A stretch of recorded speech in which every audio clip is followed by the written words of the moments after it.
lagi dalam Hasanah Para Pencari Ilmu, Butiran Ilmu. Masih dengan tema kita yaitu keistimewaan sholat Jumat.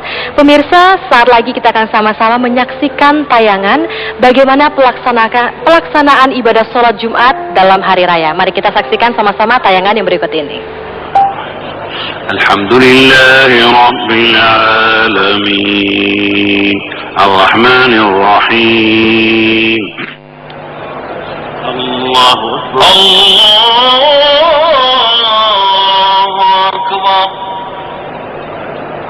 Allahu Akbar. Allahu Akbar. Allahu Akbar. Walillahil hamd.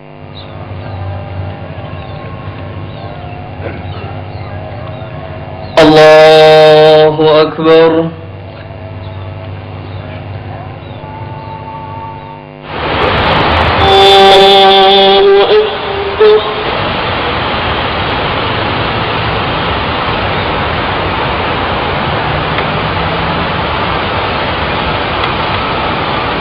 Pemirsa, tadi kita sudah sama-sama menyaksikan tayangan ibadah sholat di Tanah Suci. Nah, saya ingin juga tanyakan kepada Ustadz Syarif, bagaimana sih hukumnya melaksanakan ibadah sholat Jumat di hari raya, Ustadz? Bila mana hari raya jatuh pada hari Jumat, katakanlah Idul Fitri. Pagi kita melaksanakan sholat sunnah Idul Fitri, siangnya tetap wajib nggak sih seorang kaum muslimin laki-laki untuk melaksanakan ibadah sholat Jumat? Ya, dalam fikih diatur bagaimana bila kemudian sholat Jumat berada di satu hari dengan hari raya Idul Fitri atau Idul Adha, maka bagi kita orang muslim boleh memilih tuh, boleh mereka melaksanakan sholat Idul Fitri kemudian juga melaksanakan sholat Jumat, boleh melaksanakan sholat Idul Fitri kemudian dia mengganti sholat Jumat dengan zuhur. Jadi boleh, tetapi tentunya dengan keutamaan, kendati ada pilihan itu.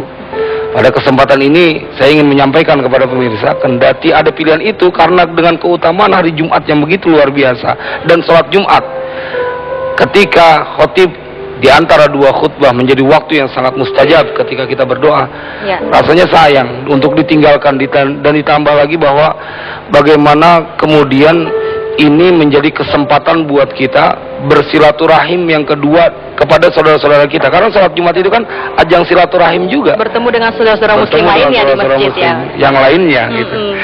Jadi begitu Mbak Pauline, pilihan ini boleh kita ambil dan terserah kita maunya kayak gimana. Yang penting sholat Idul Fitri dan sholat Jumat itu bila di satu hari yang sama, dia boleh melaksanakan sholat Jumat dan itu lebih utama, atau dia menggantinya dengan zuhur. Boleh digantikan dengan zuhur. Cuma tadi berbicara tentang tata cara nih dalam sholat Jumat. Kalau baiknya sifat khotib dalam memberikan khutbah itu yang baik dalam cara Rasulullah itu seperti apa, gitu harusnya bagaimana ya? Inilah yang harus diketahui oleh banyak orang yang dipercaya oleh umat Islam untuk menjadi khotib. Karena khutbah mereka bukan hanya didengarkan oleh manusia tetapi didengarkan oleh malaikat. Karena itu mereka harus merujuk kepada apa yang dicontohkan oleh Nabi. Nabi ketika berkhutbah ihmarrat ainah, sampai merah matanya. Nabi wa'ala sautuh, dan Nabi tinggi suaranya. Makanya saya suka mengkritisi para khotib kalau cuma ngebaca teks dengan nada yang datar, kemudian jamaah yang mendengarkan jadi ngantuk. Jangan salahkan jamaahnya doang, salahkan khotibnya juga. Kenapa kemudian materi khutbahnya tidak menarik, padahal cuma seminggu sekali? Seharusnya itu menjadi sebuah pesan yang dia harus persiapkan dalam durasi yang singkat, tetapi begitu memikat, mengajak orang untuk semakin mendekat kepada Allah. Nah, jadi bagaimana kemudian para khotib itu memanfaatkan waktu, dia bersemangat meniru apa yang dilakukan oleh Rasulullah. Bila itu dilakukan, Mbak Pauline, saya yakin suasana sholat Jumat itu menjadi suasana yang sangat menarik dan dinanti-nantikan oleh orang untuk bisa melaksanakan sholat Jumat berjamaah. Jadi tugas khotib ini adalah jangan bikin ngantuk ya Ustadz ya. Ya, di antaranya dengan materi yang bagus, Materi dengan yang cara bagus. penyampaian mengikuti Nabi, dia berapi-api, dia bersemangat, dia lagi nggak lucu juga kalau bercerita tentang neraka, kemudian nadanya data, bercerita Iya. tentang surga seakan-akan tidak ada harapan. Padahal ketika Rasulullah berkhutbah bercerita tentang neraka, sahabat mengaku seakan-akan kami berada di dalam neraka. Saking ketakutannya. Artinya bagaimana sang khotib membawa jamaah yang ada di situ masuk dalam bingkai materi khutbahnya dan semakin mendekatkan dirinya kepada Allah. Masya Allah. Ustadz, saya pernah mendengar ketika salah satu khotib seringkali juga membawa tongkat. Itu apakah sunnah atau bid'ah atau memang diperbolehkan Ustadz? Sunnah yang dilakukan oleh Nabi Shallallahu Alaihi Wasallam. Bahkan ini hadisnya sangat masyhur ketika Nabi berpegangan pada sebatang pohon kurma yang kemudian diganti dengan yang baru dan menangis. Dan di antara hikmahnya juga diantaranya adalah bagaimana kemudian menjaga stabilitas dari seorang khotib supaya dia tetap berdiri membantu, dan diantaranya yang lain lagi adalah bagaimana kemudian khotib menjaga dirinya dari pergerakan tangan pada saat dia berkhutbah. Oke. Karena dia berbeda dengan ceramah yang biasa. Dia tidak dianjurkan untuk bergerak tangan pada saat Tidak boleh menggerakkan tangan. Ya, tidak dianjurkan. Tidak dianjurkan. Tidak dianjurkan. Jadi menggunakan tongkat adalah sunnah ya Ustadz ya.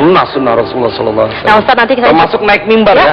Dia Ketika termasuk naik mimbar kan, kalau kita lihat ada di masjid yang tidak pakai mimbar, tidak pakai ada tangganya itu. Karena sunnahnya mengikuti Nabi 3 anak tangga. Kemudian setelah itu berbalik imam ke arah jamaah, memberi salam, baru kemudian duduk lagi, dikumandangkanlah adzan. Tapi kan sekarang banyak juga masjid-masjid yang tidak. Itu sunnahnya. Artinya bila tidak melakukan itu pun tidak merusak dari ibadahnya. Ya subhanallah. Ustadz, nanti saya akan bertanya lagi nih, apakah benar ketika seorang laki muslim tidak melaksanakan sebanyak 3 kali sholat Jumat, dia sudah keluar dari Islam, sudah ditutup mata hatinya oleh Allah? Dijawabnya nanti Ustadz ya, setelah jeda iklan berikut ini. Tetap dalam butiran ilmu hasanah para pencari ilmu.